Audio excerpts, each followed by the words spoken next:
Welcome audiences. Today we have another installment of interviews with featured composers. This is in advance of our performances. Our next one is going to be on Saturday, April 17th at 7:30 p.m. If you'd like to join us for a short pre-concert at 7:15, please do that. And you are also invited for the post-concert discussion with audiences and composers as well. And that'll be immediately following the performance. Please check out our website for information on our next concert. Today we have composer, cellist, conductor, and professor of music at Haverford College. We have Heidi Jacob. Welcome, Heidi. Oh, welcome, and thank you very much for this opportunity. It's great to have music being performed, even if it is live streamed, but it still is live in much respect, and there is still shows that there's so much that is going on. Music is live and well. It's live and well at Haverford College with so many of my wonderful students that are playing 10 chamber music groups, orchestras that are, of course, under 25 members, but also so much going on in the city. Philadelphia Orchestra is still playing. We've got Chamber Music Society and so much at Network. So very much appreciated all of the work and the details that go into making this actually work is more difficult in many respects than normal. Indeed, indeed. And thank you for those acknowledgements to demonstrate really there is quite a lot of excellent music happening. Now, you've held many prestigious positions. You've had many acclaimed recordings, and you've appeared as a featured artist in many performances that have received widespread praise. So tell us a little bit how you fit all of these components as composer, cellist, conductor, and professor. How do these all fit together for you?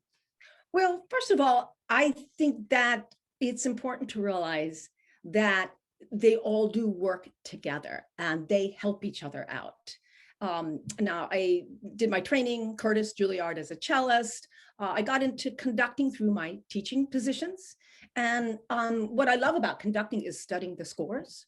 And prior to all of this, as a teenager, I studied cello and then I studied piano with actually Leonard Klein was his name. He was a professor of composition actually at Mills College, but he taught me not just piano, he taught me theory, counterpoint, which I loved, and I did composition with him as well. So Great. And I was wondering, so I want to talk a little bit more about the piece that we're featuring on this performance, Winter Light, which is for violin and piano. And in the program notes, you mentioned it's inspired by the Bergman 1962 film of the same title. So I was wondering if you could talk a little bit more about sort of that as an inspiration and how that figures into the piece.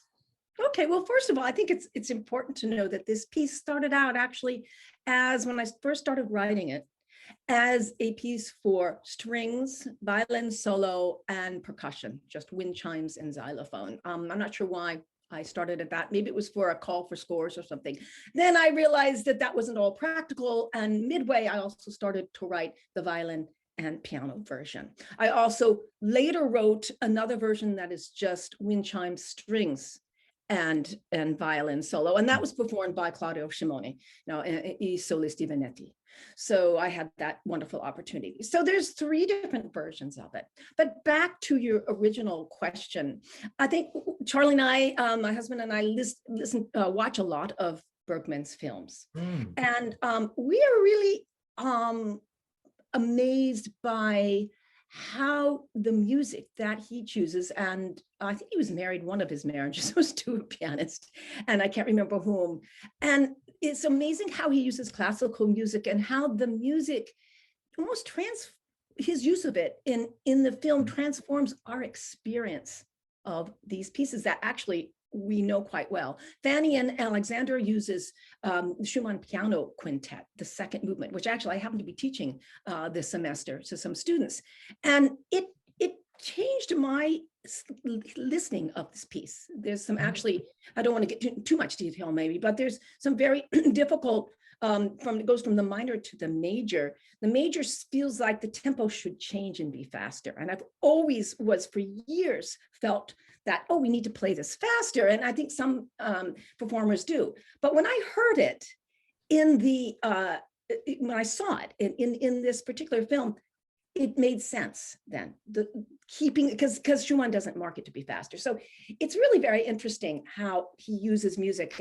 It's really brilliant, I think. Persona also uses a violin concerto by Bach, E major. So when it comes to this particular piece, we had seen the Winter Light, and when I started writing the piece, I don't think that I was really conscious of how it impacted my writing. And then midway through, I realized that maybe some of the themes of this, what it evokes, these sort of general feelings, were really probably part of what I was maybe feeling. And I think it's interesting because I'll quote what I think it's in my program notes, what Bergman did say, that he wanted with this film, the audience would understand and would leave the theater with a definite felt experience or suddenly acquired thought.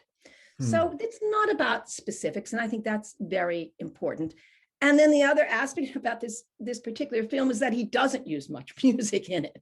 So there's that flip side. Yeah, there's the organ solo, the organ right. parts, and but I think you did mention that the music material in the violin is what begins and ends your piece, and that there's that scene of the church, and that sort of plaintive solo violin, you know, sort of reminds me of that sermon at the beginning of the film. Right. And also, you know, what I love, it's sort of the joining together of that experience of the film and also your piece is in that opening scene where Bergman shows like different perspectives of the church. Right. And so throughout your piece, it's like there's different perspectives on the melody as well.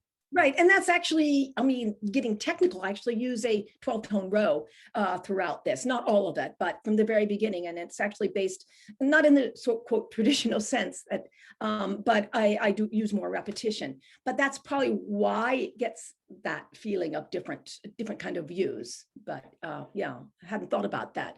And not to put too specific a gesture on it, but I was also thinking your violin line, which leaps upward, right? Is that sort of being the idea of the sermon, and you know, in the movie speaking to God and above, and you know, it's just I think the audiences are going to find a lot of rich metaphors and resonances in Winter Light. I don't think that I necessarily thought it that way. There is the middle section, which is very plaintive, and that's kind of the despair. I think by then maybe I had already realized, or when I started to write that, maybe then I made this connection to these movies that we do watch. Very much integration of art is important. So I thank you very much for joining us today on this interview. And we encourage audiences to please join us on April 17th at 7:30 p.m. so you can hear Heidi Jacob, her Winter Light for violin and piano. Thanks, Heidi. Thank you so much, and a pleasure to speak with you. And I'm looking forward to the performance. Wonderful, wonderful job with Hirono and Charlie. Thanks again. Take care. Right.